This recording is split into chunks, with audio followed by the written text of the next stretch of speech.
प्राचीन काल में जब समृद्धि और आत्मशांति की तलाश थी, एक अनोखे बुद्ध का आगमन हुआ।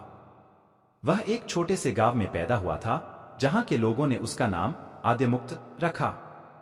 आद्यमुक्त ने बचपन में ही अपनी अद्भुत सोच और विचारशीलता के लिए पहचान बना ली थी।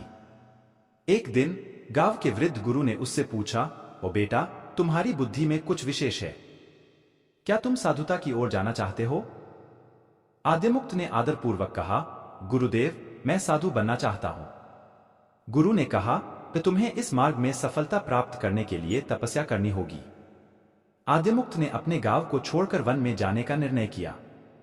उसने वहां बहुत दिनों तक तपस्या की और अपनी आत्मा के साथ मिलन का अनुभव किया। एक दिन आद्यमुक्त ने वन में एक वृक्ष के नीचे बैठकर ध्यान में रत होते हुए एक नए दृष्टिकोण का अनुभव किया। उसने महसूस किया कि सब कुछ एक संबंधित जीवन का हिस्सा है और हर एक जीवन का महत्व है। उसने अपनी अद्वितीय अनुभूति को साझा करने का निर्णय लिया और गांव की ओर पलटा। गुरुदेव की शिक्षा को फैलाने का समय आ गया था।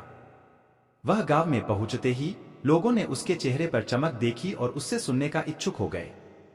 आद्यमुक्त ने गुरुदेव की सीख को सुनाना शुरू किया।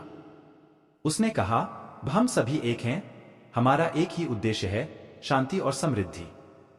लोग उसके शब्दों में खो गए और उन्होंने सुना, जीवन का मूल्य उसकी अद्वितीयता में नहीं बल्कि संबंध में छुपा होता है। आद्यमुक्त ने लोगों को सिखाया कि उन्हें एक दूसरे का समर्थन करना चाहिए और सबको सम्मान देना चाहिए। उसने बताया कि खुदा, ईश्वर या आत्मा में हम सभी मिलते हैं। धीरे धीरे उसके शिक्षा का प्रभाव गांव में फैला और लोगों के दिलों में प्यार और समर्पण की भावना उत्पन्न हुई। गांव वाले ने आद्यमुक्त को गुरु माना और उनके साथ अपने जीवन को सजाया। एक दिन जब आद्यमुक्त वृक्ष के नीचे ध्यान कर रहे थे, वहां एक युवक आया और उसने कहा, आद्यमुक्त भन्नुहोस, मैं भी आपकी तरह शांति और सुख की खोज में हूं। आद्यमुक्त ने मुस्कुराते हुए कहा, तुम भी एक हो, हम सभी एक हैं।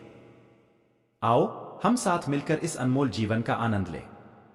वे दोनों मिलकर गांव के लोगों को शिक्षा देने लगे और उन्होंने एक समृद्ध और खुशहाल समुदाय की नींव रखी। गांव वालों ने देखा कि समृद्धि और आत्मशांति का यह नया मार्ग किसी को भी सुखी बना सकता है। वे सभी एकजुट होकर आत्मसमर्पण और प्रेम का संदेश फैलाने का कार्य करने लगे। इस प्रकार आद्यमुक्त ने नए सोच का प्रतीक बनकर गांव को एक नया दिशा दिखाई और उसने सभी को सकारात्मक दृष्टिकोण से जीने की प्रेरणा दी। इस अनूठी कहानी से हमें यह सीखने को मिलता है कि हम सभी एक हैं और हमारा उद्देश्य समृद्धि और सांत्वना की ओर बढ़ना चाहिए। आत्मा के संबंध में नए दृष्टिकोण से हम एक दूसरे के साथ मिलकर इस अनमोल जीवन का आनंद ले सकते हैं। इस दुनिया भर में फैले आद्यमुक्तों की भूमिका निभा